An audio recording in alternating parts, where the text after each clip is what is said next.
Good day, everybody, and welcome to another edition of the Military and Foreign Affairs Network. I am your host, the voice of reason. Today is Saturday, February 5th, 2022, and we are continuing our coverage of the ongoing civil war taking place inside of the former state of Ethiopia.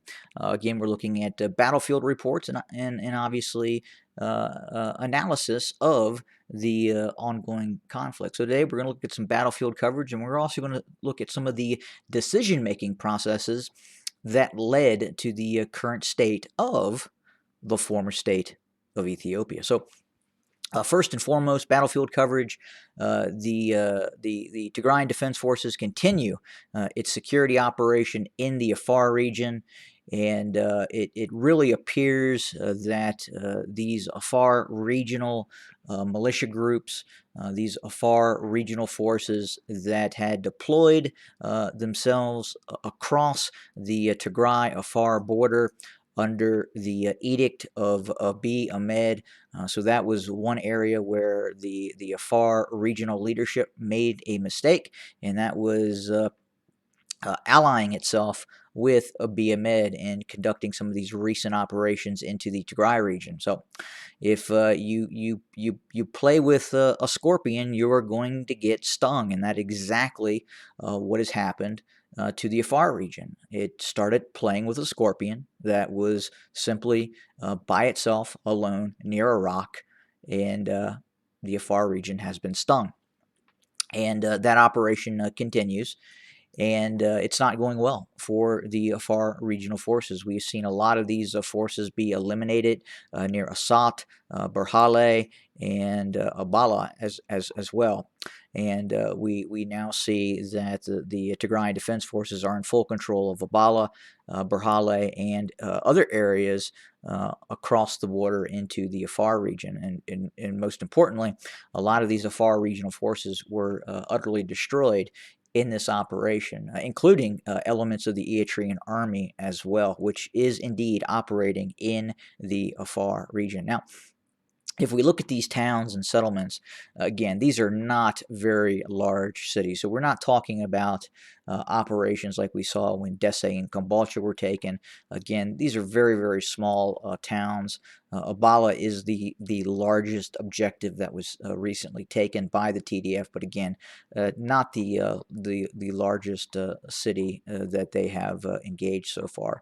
And then up here towards Berhale as well. And again, this is even smaller uh, than some of the other cities as well. Again, just a really just an outpost, but as you can see here, it has a very strategic position in terms of terrain features to the west, bridges, and road infrastructure that the TDF is able to monitor to prevent Afar regional security forces from approaching the Tigrayan border. But again, we continue to hear that the Afar regional leadership is really pleading towards Abiy Ahmed to send extra forces to assist it as it is being systematically destroyed, especially in western Afar. And unfortunately for the Afar regional militias, the Abiy loyalist formations are in really no shape at this point to re-enter the Afar region and provide a significant amount of support.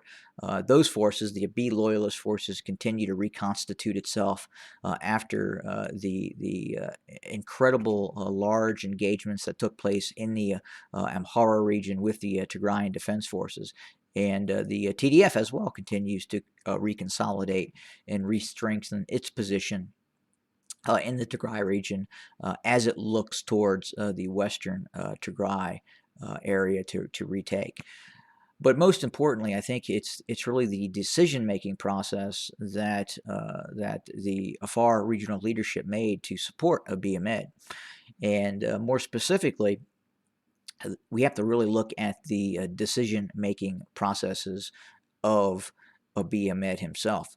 So if we go back to 2020,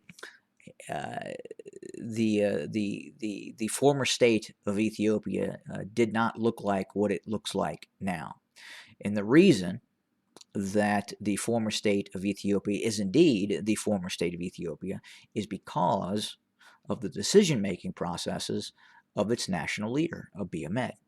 And again, more and more individuals inside of the former state of Ethiopia are now starting to see this and understand what exactly transpired. So if we go back to prior to the operation to invade the Tigray region, things were relatively stable. Obviously, there was no high-intensity war. There was no massive industrial strength insurgency taking place with organized forces in the Oromia region as well. And initially, for Abiy Ahmed, his decision-making process was incredibly flawed. So while Abiy Ahmed lives in a very, very not the best neighborhood, so to speak, in East Africa, but what Abiy Ahmed did was he became very, very close friends with probably the one neighbor he probably should not have done, and that is the despotic regime of Eritrea. That's like befriending your next door neighbor and you know he is a serial killer. And that's what Abiy Ahmed did. He became friends with the serial killer, Isaias Afwerki of Eritrea.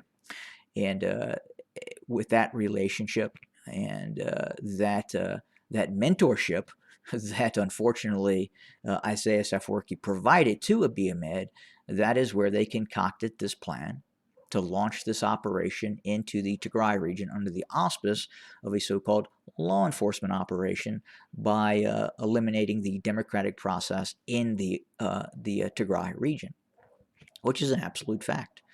And then after that, that is when we observed the forces of the Abiy loyalist forces and the Eritrean army launch its operations into the Tigray region. And after about a year of almost ruthless occupation, the TDF defeated both the Eritrean army and the forces of the Abiy loyalists, also known as the ENDF, the Ethiopian National Defense Forces, and they were driven out of the Tigray region. But again, this has led to a domino effect inside of the former state of Ethiopia, where we're now seeing other groups rebel against the centralized government of the Prosperity Party, the unitary one-party system of the Prosperity Party, and Abiy Ahmed. And that is where we are at now. And unfortunately, those decision-making processes in 2020 have resulted in what we are seeing now. And for a lot of folks, if they could go back in time and if they could see what was happening now, they probably would not have supported Abiy Ahmed in some of these flawed decision-making processes he has made. And unfortunately, we see a wide-ranging civil war now taking place, a multi-ethnic civil war taking place, civil wars within civil wars taking place inside of the former state of Ethiopia. Again, if we go back to 2020, the same state of affairs did not exist. But again, that decision to get very, very close to Isaias Afwerki and then launch said operation into the Tigray region has led to the current situation, which is, again, very, very unfortunate. And unfortunately for the former state of Ethiopia, it appears that Abiy Ahmed is going to continue with some of these flawed decision-making processes, which are going to lead to more and more mistakes. So again, if you are a national leader, it is your responsibility to act in the best interest of your country. And unfortunately, some of those decision-making processes by Abiy Ahmed it has ended in absolute failure. Again, if we look at what was initially going to be success for Abiy Ahmed, that was a so-called law enforcement operation, which was really an invasion in the Tigray region, which would have lasted 60 to 90 days and resulted in the arrest of the TPLF. And those objectives obviously were not met. that was the goal, and that was the flawed decision-making process to illegally enter the Tigray region, null and void the democratic processes in the Tigray region, and then attack the Tigray region. And that has led to the current state of affairs.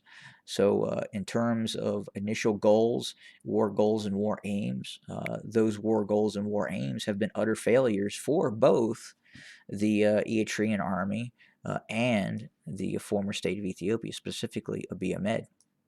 And more importantly now, if in fact, and this is the big hangup now for Eritrea, if it withdraws its forces from Western Tigray, it has nothing. So Isaias Afwerki walks away with nothing, as does Abiy Ahmed. So if Western Tigray comes, the Tigrayan Defense Forces retake control of Western Tigray, then we are completely at status quo of where we were prior to the invasion of the Tigray region. So again, all this was for nothing except the vast loss of life and treasure for all parties really concerned. And not only that, what we're kind of seeing now is the delusion, the fragmentation, the destruction of Ethiopia, and we continue to see that in the Oromia region now, as again, in all probability, because if not for these operations against the Tigray region, maybe we don't see the OLA making the advances that it is making now in terms of securing large areas of land. But again, the OLA can clearly see that there is a flawed leader in Addis Ababa, also known as Finfinne, that is making very, very poor decisions and leading to this fragmentation of the former state of Ethiopia. But again, that's where we're kind of at right now, and that's really the sticking point around Western Tigray. Obviously, there's current talks going on unofficially between the TDF regional government and the Tigray regional government and the Tigrayan Defense Forces. And the Prosperity Party and Abiy Ahmed in reference to Western Tigray, and that's what's very, very difficult. Is if those forces withdraw from Western Tigray, and again, there's a lot of parties that are stakeholders in this, including the Amhara region with Fano and some of its nationalist groups who would probably, in all probability, refuse to withdraw from Western Tigray. And then the relationship between Eritrea and the Abiy loyalists and the ENDF is also being stressed tremendously. There appears still to be a fairly close relationship between Abiy Ahmed and Isaias Afwerki, but behind the scenes, the military industrial complex of both Eritrea and the ENDF are very unhappy with some of the decision-making processes that have been made and resulted in the current de facto situation. So again, if those forces do withdraw from Western Tigray and the TDF moves back in, then all of this is a reset from day zero, from where we first started at, with the exception of the current and continued fragmentation of the former state of Ethiopia, especially in the Oromia region, as a industrial strength insurgency, which is now becoming a bit more conventional, with the Oromo Liberation Army operating somewhat in a conventional manner. They still obviously operate in an unconventional manner, but are starting to gain enough strength where they are now taking control of cities and towns throughout Western Oromia. So again, but again, all this was because of a decision made by the national leader Abiy Ahmed, and that was a bad decision. And I think, at least for the people of Ethiopia, all ethnic parties involved, that they really have to take a close look whether Abiy Ahmed should continue to be the leader. That's all I have for today. Have a good day, folks.